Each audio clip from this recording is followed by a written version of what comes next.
きょんくんがしゃべる Olá a todos, estou aqui para a terceira edição do Kyonkunga Shaberu. Hoje vai ser uma edição mais rápida, começando já aqui na primeira notícia de hoje, que na verdade não é notícia de hoje, é uma notícia de ontem, domingo, mas que acabou repercutindo em vários sites e é uma notícia interessante, que é essa notícia sobre o novo filme de Madoka Mágica, né? Então já está há um tempo que foi falado que esse filme ia acontecer. Ele, de certa forma, ele é a continuação direta do terceiro filme, né? Então, depois dos acontecimentos do final do terceiro filme, então vai ter esse quarto, né? Que vai ser chamado Rebellion. E saiu o primeiro trailer, né?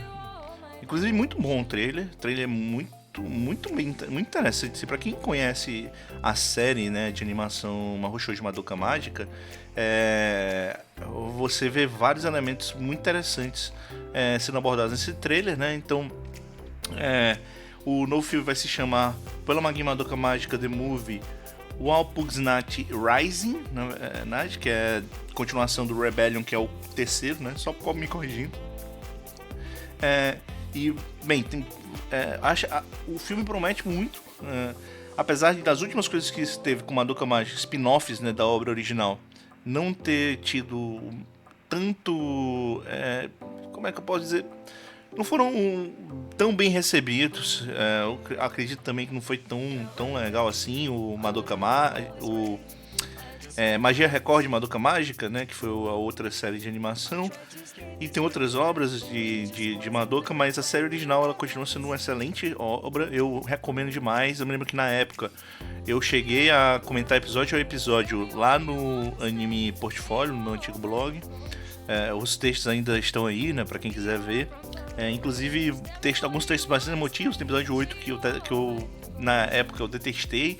Hoje eu tô um pouco mais tranquilo com ele, mas continua ainda sendo um episódio que ele quebra muito a minha expectativa naquele momento, assim. Eu sei que pra muita gente foi um episódio muito bom, mas pra mim ele quebrou muito a expectativa porque ele me entregou muitas das coisas que vão ser confirmadas no episódios depois e que de fato foram confirmadas exatamente como eu esperava, e isso me quebrou um pouco a expectativa, mas eu entendo que eu acabei talvez dando um rage a mais do que devia.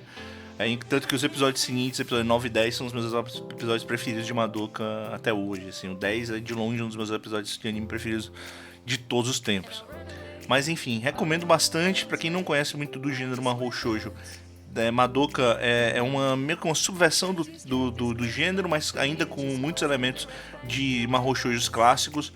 Então ele também não é tipo, você vê Madoka é totalmente diferente de ver qualquer outro Mahou Shoujo, não. Tem bastante elemento que muitos Mahou Shoujos têm, mas ele de fato tem uma subversão ali muito interessante. Tem várias questões ali por menores, várias discussões que tiveram na época muito interessantes. Recomendo bastante que confiram, e quem já conhece, então acredito que muita gente já esteja animada com esse quarto filme. Também temos aqui uma imagem promocional muito interessante. E bem, tô aí empolgado, esperando para o momento que eu vou ver esse filme. Lembrando que o filme ele vai ter um roteiro também do Gun Urobuchi, que foi o que fez foi um dos responsáveis pelo roteiro da obra original, e o Kihiro Miyamoto, que também foi diretor do anime, né? Então, e dos filmes anteriores. Então é basicamente a equipe que trabalhou na série que vai estar trabalhando na série e nos filmes, que vai estar trabalhando também nesse filme. Então tudo que podemos esperar, por enquanto, é que seja uma obra à altura da qualidade que Madoka tem, e que não é pouca, assim, bastante. É uma série realmente, uma das séries que eu já tem um pouco mais do que 10 anos, né? Mas entre os últimos 15 anos, uma das séries que eu mais recomendo. Então, fica aí a dica.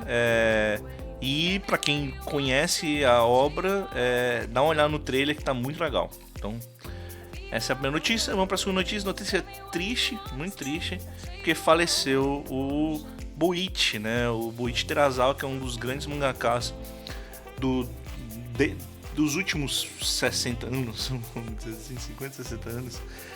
O Boichi, que ele é mais famoso pelo Space Adventure Cobra, que é uma série, como o próprio nome já diz, uma série de aventura espacial com muita ação, que fez muito sucesso ali no final dos anos 70 na Shonen Jump e que teve várias publicações futuras. Ele foi um dos pioneiros a trabalhar com arte digital em mangá, né?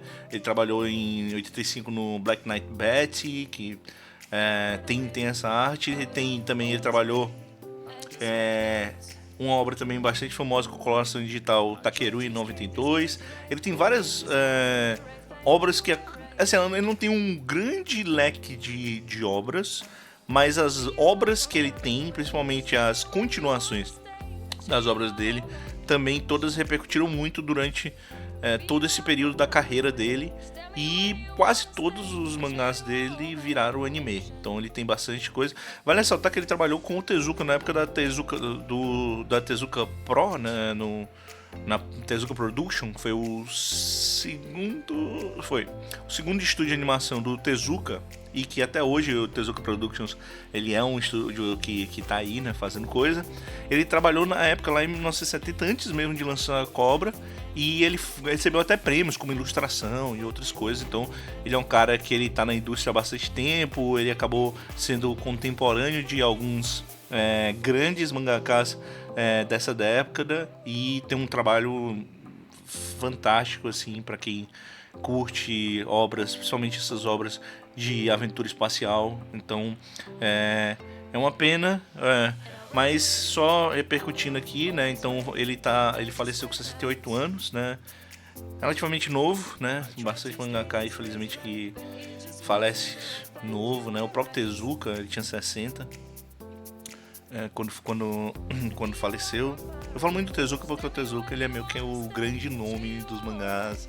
Então, pra quem conhece mangá, sabe que quando a gente fala Tezuka, a gente tá falando do cara que ganhou o título pelos próximos mangakas de Deus do Mangá. Então, bastante coisa.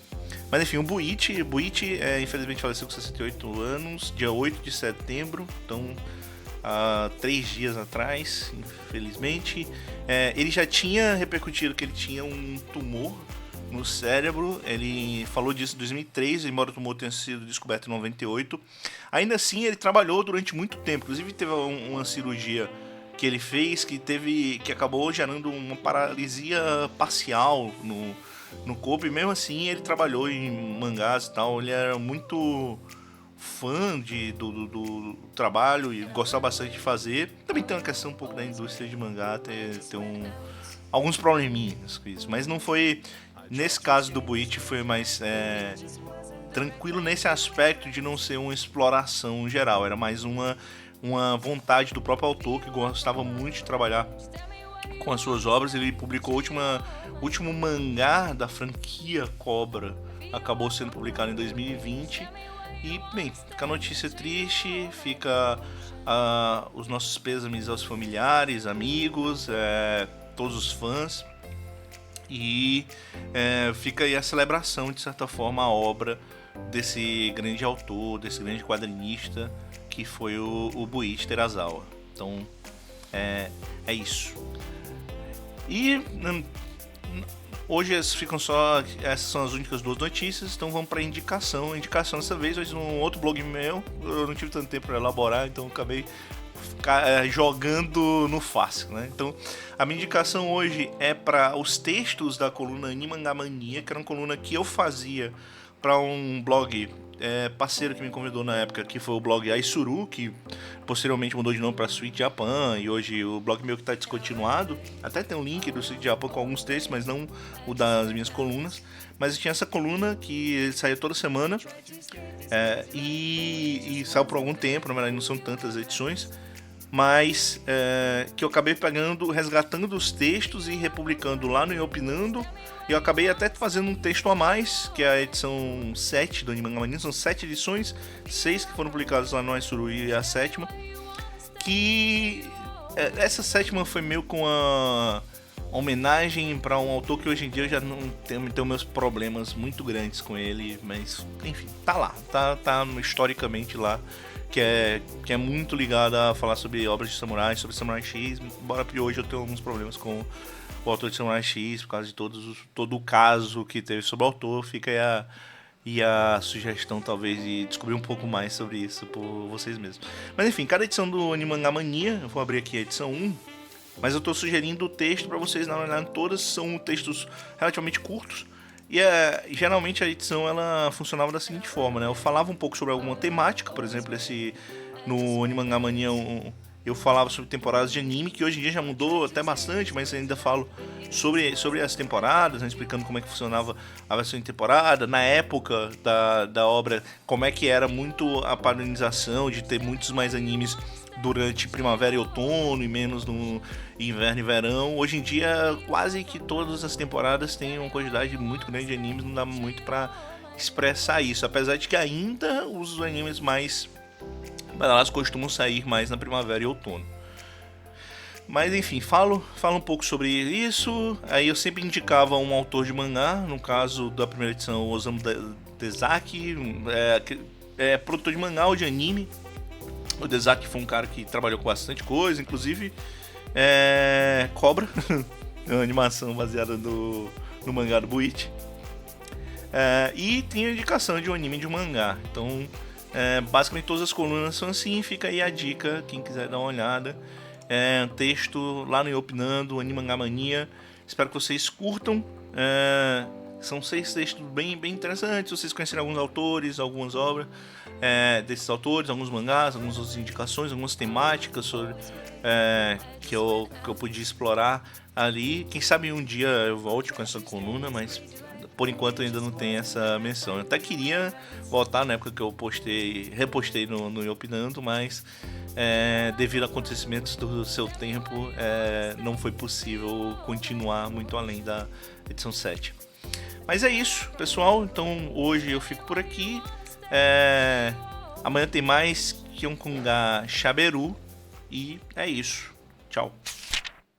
Então, se você é criador de conteúdo sobre anime, mangás e afins e tem interesse em participar da Iniciativa Kyodai, nos envie um e-mail para iniciativakyodai@gmail.com ou entre em contato conosco pelas nossas redes sociais. Inclusive, convidamos todos a seguir a Iniciativa Kyodai nas redes sociais, tanto no X, quanto no Blue Sky, tudo @ikyodai. E vale ressaltar que em cada rede social nós temos conteúdos exclusivos para cada rede. Então, considere nos seguir e até a próxima.